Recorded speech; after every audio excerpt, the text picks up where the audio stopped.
Hi everyone, welcome back to a brand new YouTube video. In today's video, we are going to be breaking down why charging by the job is better than charging by the hour. So many people do different things, and that is okay. Some people will agree with what I have to say, and some of you won't. But today we're going to be breaking down the reason why our company does by the job versus by the hour. Either way, there's no right or wrong. Just some people prefer by the job and some people prefer by the hour.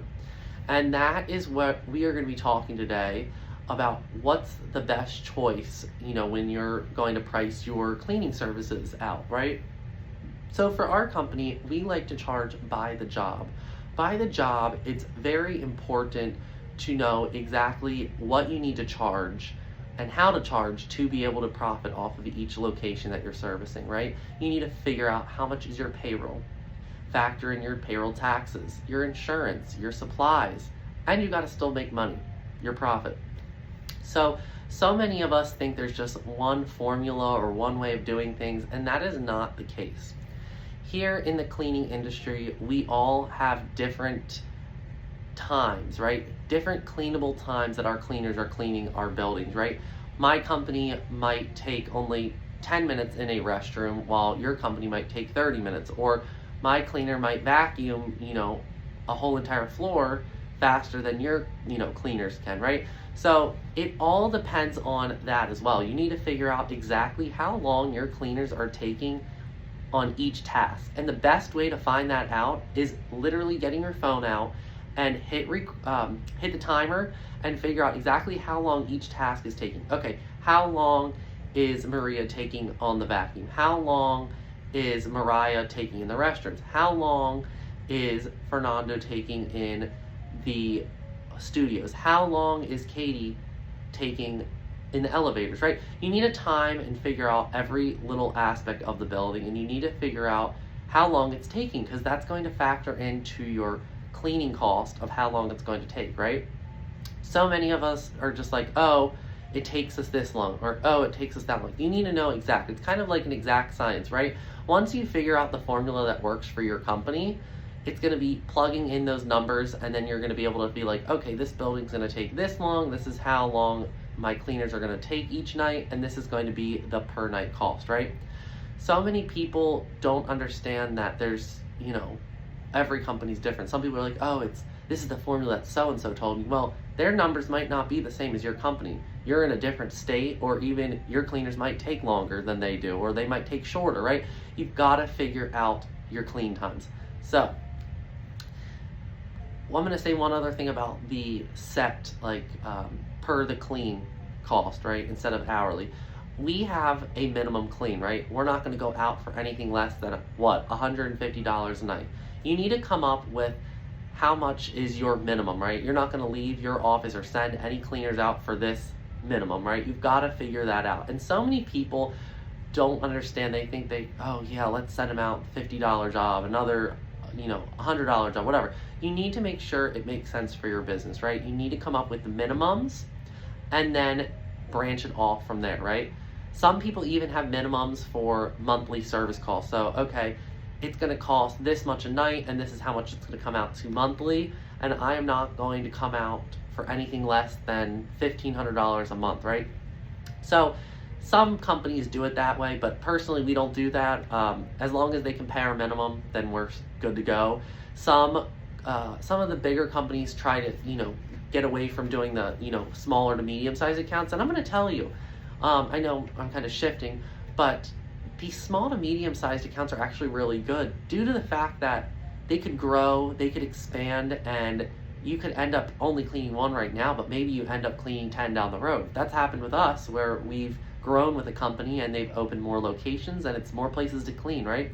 So don't, say no to those small little accounts while you're just getting started, right? 10 years into my business, I have figured out, those smaller to medium-sized contracts, they might lead you into something down the road. So definitely don't say no to them, and definitely have some kind of minimum that you will not go out for anything less than this. So hope that helped on that side of things. Let's talk real quick about hourly. I don't have much knowledge on the hourly side of things due to the fact that we have never done hourly.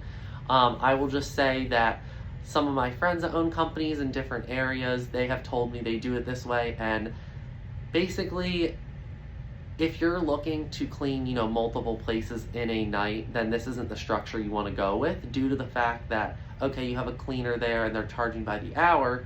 Okay, well, you need to make sure they're there a certain amount of time, because, they're not going to be paid and you're not going to be paid if they're not there X amount of time. With the being set, the set is you go in, you do your job, and you go home. As long as the job gets done, it doesn't matter.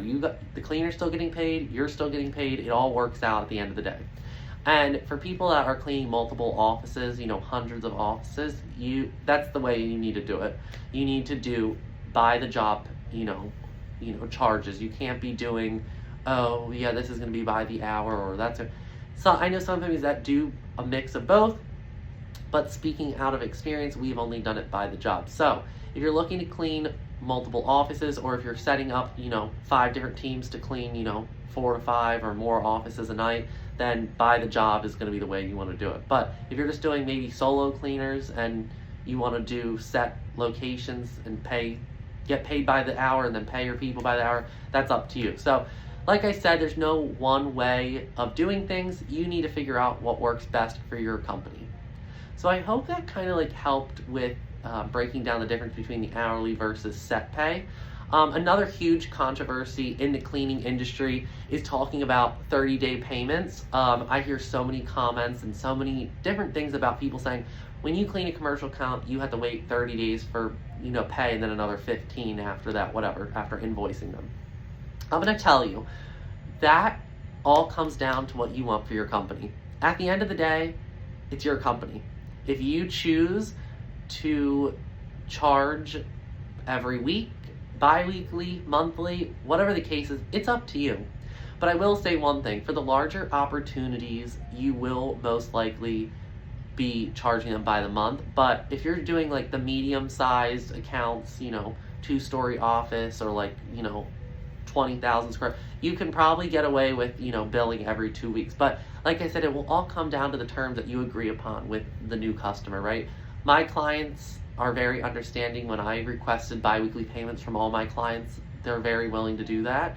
And like I said, it's completely up to how you want to run the company, right? I have some companies that like to bill once a month and get paid 15 days later. I have some that bill every single cleaning. I have some that pay us every 2 weeks.